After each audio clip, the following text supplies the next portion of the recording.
Цяжкая гэта мова, хто можа яе слухаць. Паважаныя спробы, дорогие сёстры законныя, прыемна Эўхарыстыю бачыць. Шановныя мастакі, дорогие хор, дорогие браты и сестры у Христе, тема сегодняшнего Божьего Слова раскрывая важный бок того процесса, который мы называем нашей верой, наших отношений с Богом, с тем Богом соправленным, с тем Богом, якому, як сьогодні з вами почули у першому читанні у книзі Єсуса Навіна,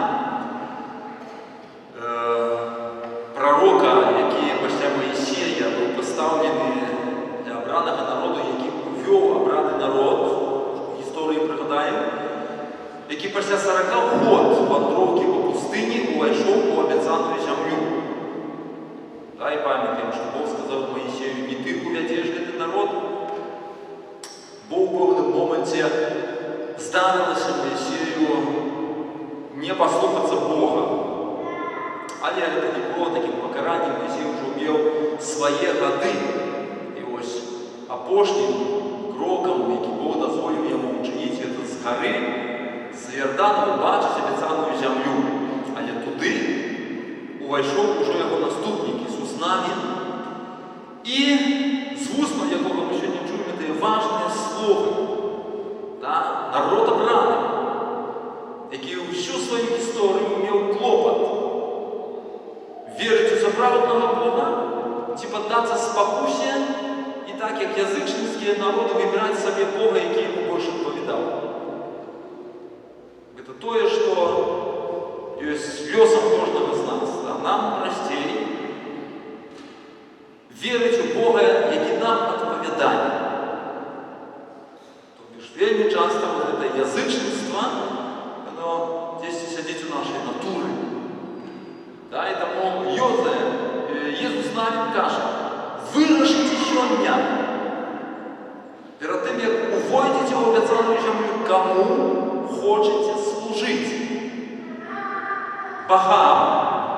Яким служінням, в яких вірені ті народи, які ви вандровали по пустині, ті народи, які жили перед вами в обіцяній землі, ті один Богу. И этот аргумент каже: я и мой дом будем служить Пану, Господу, одиному, Творцу этого света. И это питание для каждого человека, оно завжди есть питанием твердым, тяжким. Вот что я вчим сьогодні іде мова в Євангелії, і то, що на чим спотикнулося шмат учнів Ісуса Христа, чого вже не могли прийняти, це було вже таким черговим кроком у познанні Бога, у прийнятті Бога, у то, що запропонував Божий Син чоловічий, Ісус Христос. 6 розділ Євангелія від Святого Яна, евхаристична мова, предказання установлення сакраменту Еухаристії, тобто того, у чому ми з вами зараз удільничаємо, да? Чому є літургія, Еухаристія, залежно в католицькій церкві, у православній церкві. Суд, який установив Єсус під час апошньої вечері, перемінивши, що це віра, ми цього не можемо перевірити. Тут ніводна хімічна експертиза, так, як тільки це не суд, встановлений, покинутий, дадений Богом, ніякі інші дослідження не відрізняють. Це хліб, да, який в часі молитви становиться, по Слову Ісуса Христа, Його тілом. І вино, да, яке святар, руки, повторяючи Слово Ісуса Христа, переутворяє кров Ісуса Христа. І ось перш чим Єсус учинив це під час апошньої вечері, ось у цьому хлеба, калі габрэі, убачыўшы гэты цуд, хацелі браць яго нават каралём, чым нявыгадна. Можам штодня сабе есці дармовы хлеб, які нам гэты кароль будзе даваць. Але Jesús ім растлумачыў, што не гэта той хлеб, не той гэты хлеб, на якім нам у першую чаргу павінна залежаць. Але той сапраўдны хлеб, які дае перадусім жыццё вечнае чалавек, гэтым хлебам будзе цела Сына Чалавечага. І вось гэта была апошняя кропля нават для ягоных вучняў. Хто можа гэта слухаць? У першых веках хрысціян там называлі канібаламі. Бо чулі, што ядуць цела нейкага Jesúsa, вже не ведаючы, што да чаго. Ну і вось гэта было чарговым такім цвёрдым, застаецца ще не шмат для кого, цвёрдым пытаннем веры. Ну, але гэта чарговы крок. У чым сэнс? Ну, добра з вами ведаем, да? Чаму Jesús учыніў гэты цуд, чаму пакінуў нам сябе самога у гэтым знаку хлеба і віна, Евхарыстыя. Момант, праз які ён выпраўляе галоўнае наступства першароднага граху, якім было што? Разрыў адносінаў паміж Богом і чалавекам. Памятаем, да? Пасля таго, як чалавек саграшыў, быў выгнаны з раю. І блукаемся па сённяшні дзень, шукаючы гэтага раю. І добра, калі зразумеем, што ён ёсць толькі там, дзе ёсць Бог. Але часта не знаходзячы, не здабываючыся на высілак шукаць Бога, чалавек вельмі часта спрабуе будаваць рай без Бога. І гэтых спробаў было вельмі шмат. Што з гэтага выходзіла? Добра ведаем, ніколі гэтага яшчэ не ўдалося. З такіх правобразаў яшчэ ў старым запавеце, да? Збудаваць штосьці, што дасягнула б неба, да? Это вавілонская вежа. Пры якой людзі разышліся, перастаўшы разумець нават адзін аднаго. Паявіліся тыя мовы, якія падзялілі людзей паміж сабой. Ну і наша 20-е стагоддзе чарговая спроба пабудаваць рай на зямлі без Бога. Але ўжо такі радыкальны без Бога. Так што нават усё, што пра Бога прыпамінала, мела ж быць знішчана. Мы тут знаходзімся, між іншым, у адным з такіх касцёлаў, які пацярпеў, а свет той пабудовы раю без Бога. Ну і цяпер такі ўжо здзіўляемся, і ўсе здзіўляюцца, навошта было б нам зараз архітэктуру нішчыць. Ну, але такое было жаданне будаваць сваё жыццё без Бога. Атэізм, ваюючы атэізм. Ну і паглядзіце, як Бог выпраўляе тую сітуацыю, нават тут у гэтым месцы. Дае магчымасць праз мастацтва рабіць канамсі гэты першы крок, праз прыгажосць гэтага свету, створанага Богам, шукаць гэтага створцу. Вось менавіта мастацтва тут у гэтым вельмі моцна дапамагае. Такі вельмі непасрэдны крок да веры. Можа, не заўжды гэта з вами усведамляем. Але паглядзіце, вось это выяўленчае мастацтва, да, асабліва з пейзажам, што так для нехта, можа, больш так прамаўляе. Бо так, як кожны твор мастацтва, кожны абраз, малюнак, мы можам адкрываць, крытыка, да, гэтым займаецца, мы адкрываем якасці мастака, яго духоўны стан, да, нават адкрываем перыяды яго творчасці. І гэта мы ўжо бачым у тым, што ён пакідае, праз праяўленне яго талента.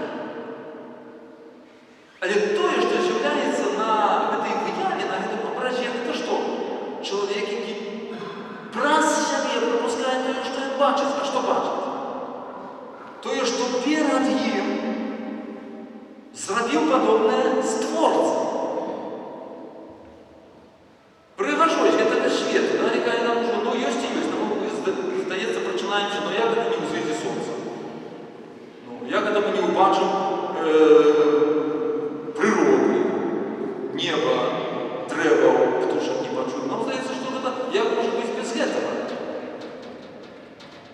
такое питання, а чому гэта ёсць? Скуль гэта ўзялося, калі на пачатку быў просто выбух. Агульна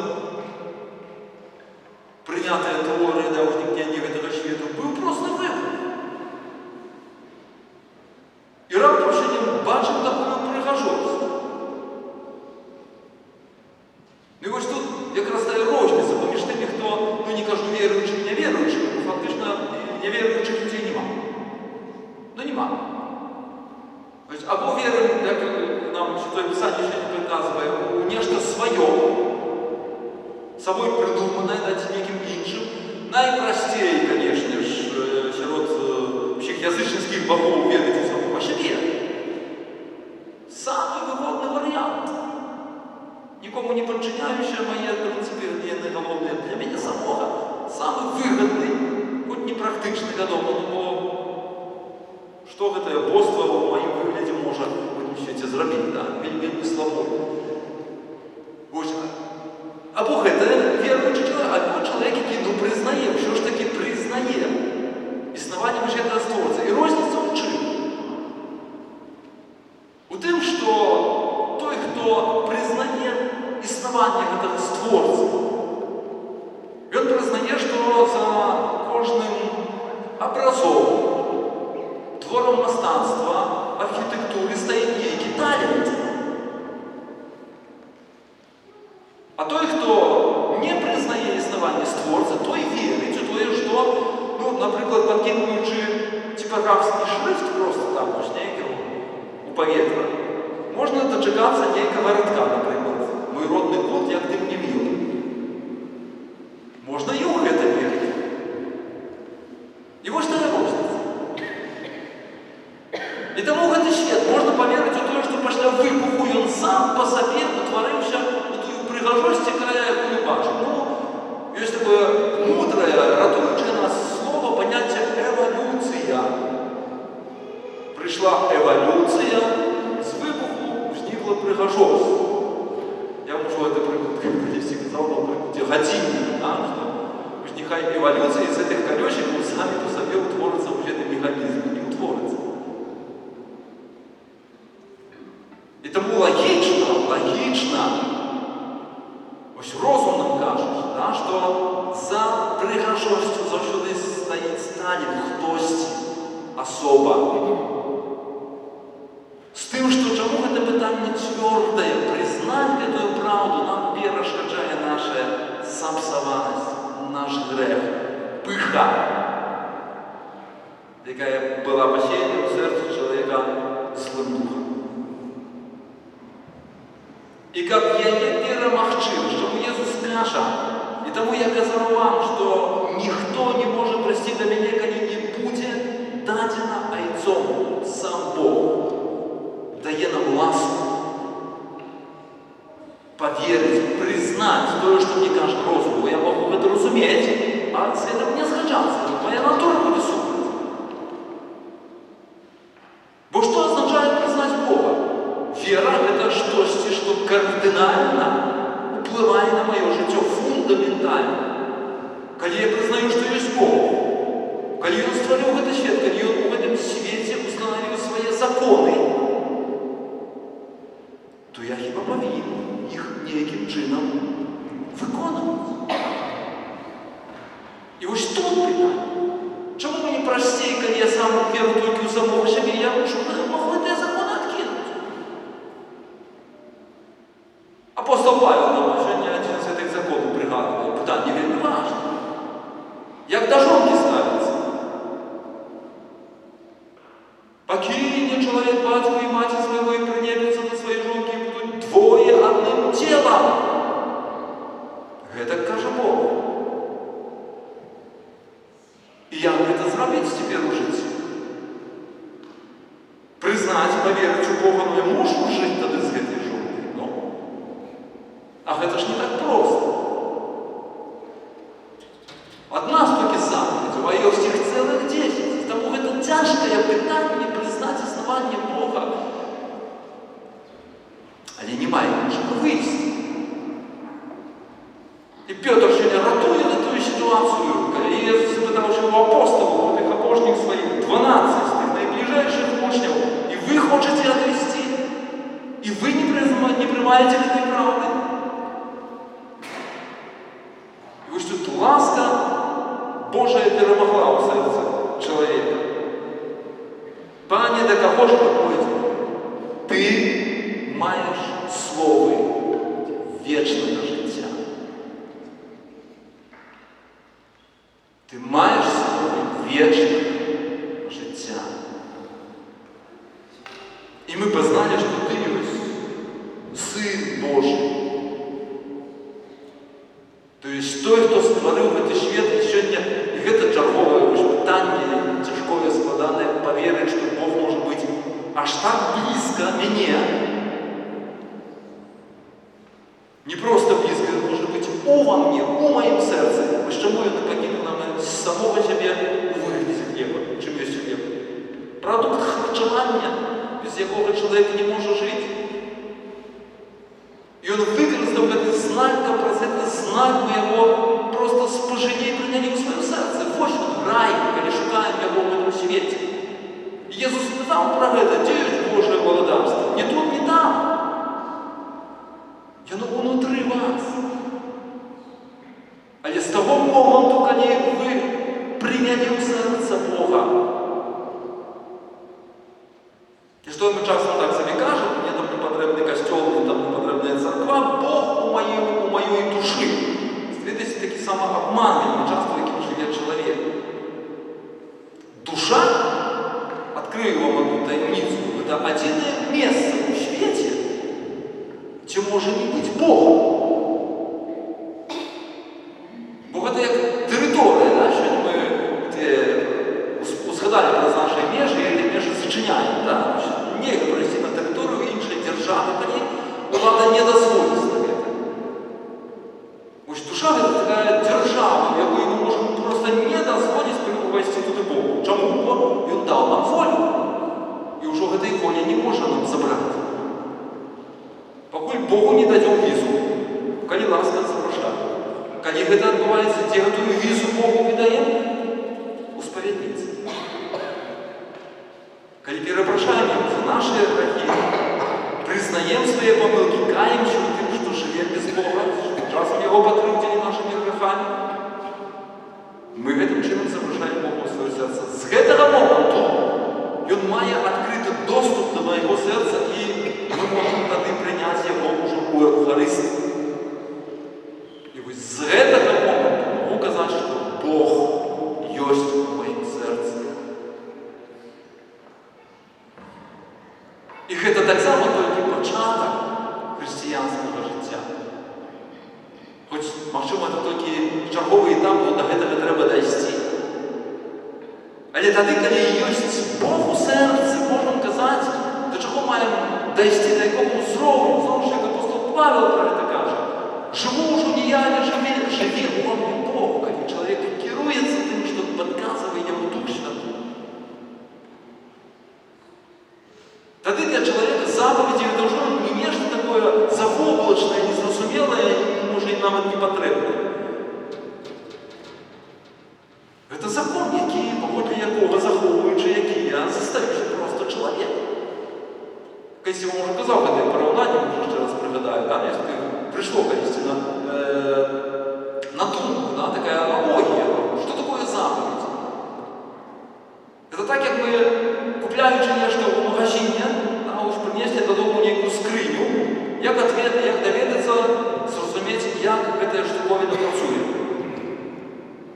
Откуда мы будем ведать? То есть, принесли нечто купили, да, нам потрібне, откуда мы будем ведать, як це працює? Не ведать. Холодильник, машинку, откуда будем это делать? Ну, жарчина найчастіше каже, що треба одразу всунути у розетки. А перед этим що ще треба було б зробити? Ну, чмені? Мужчини. Інструкцію треба прочитати. За великими літерами на початку написано «Внимательно прочитайте інструкцію». Ну, можна. Ну, как бы это речь, за якою я видав там некілька сотень моїх запрацьованих грошей, як і не засталася этой речі, правда? по аналогии с этим, чым ёсць заповеди? Это инструкция по эксплуатации такого, короче, человека. Хочу застаться человеком, захоплюю эти 10 пунктов. Як починаю перекреслювати, один, другий, третій, може не одразу, не автоматично я зламаюся, а так як машину, яку замість бензину налью води, що такого одразу стане. Бог нас рятує вельми часто, вельми довго від наступства нашої непослухняності, від наступства того, що ми ігноруємо ці Божі заповіді. Ну, не у певному моменті, коли вже немає іншого вистину, Бог забирає цю рятуючу руку. Ну і ми тоді з усього розмаху, ломлячи головою в стіну. І перша думка, яка у нас возникає: Боже, за що ти мене покарав? Ну подумай, человек, чому это с тобой сталося? А може Бог тебе попереджував не один раз у житті, як ти не йшов этой дороги? Відомо, нелегке, ще раз повторю, да, що питання можна, хто може це так непросто. І Бог це добре не робить. Але тому прийшов на цю землю. Тому себе нам покинув, когда помогчи. Когда помогчи. Тому костюм запрошає нас, нам ще раз на тиждень. Приди у костюм. Щодня знайди хвилину на Бога, помолися, попроси допомоги. І Он тобі допоможе. І Он дасть ласку, щоб ти мені ці заповіді спробував все ж таки виконати в своєму житті. Мені це не Богу потрібно нам. Ну ми так створені, ви знову ж питання, або я відкинув цю правду, що буду триматися все ж таки еволюції, і на мене я їх там створила, і тому я господар в цьому світі. Ну кажу, нам не треба це доказувати, ми вже нагосподарили в цьому світі за 20-е століття, да? Без Бога. Не ведаю, скільки часу вже будемо викругляти, це наше господарство. Ну навіщо на телеграмі 15 разів наступати? Можна врешті зрозуміти, да? Що ось вона допомога, ось вона світло Духа Святого, яке тобі допоможе не робити цих помилок. А навіть коли зробив. Ході проблему пізніше з нашим сумлінням, яку не ведаємо, куди засунути, постойки в житті на паскуді. І Ісус нам знову ж каже: я не прийшов вас судити, а не прийшов вас спати. Ніхто тебе не осудив, я тебе не осуджаю. Иди и больше не гроши, я пробачаю тебе грехи. И сумление не супокоивается, не треба его алкоголем заливать, чи наркотиками. Бог дає нам все. Только принять, только поверить в то, что каже нам сьогодні апостол Петр: Пане, до кого ж ми пойдемо? Ти маєш слово вічне життя. І нехай Пан Бог дасть нам, нехай достукається до нашого серця, нехай дасть нам цю ласку.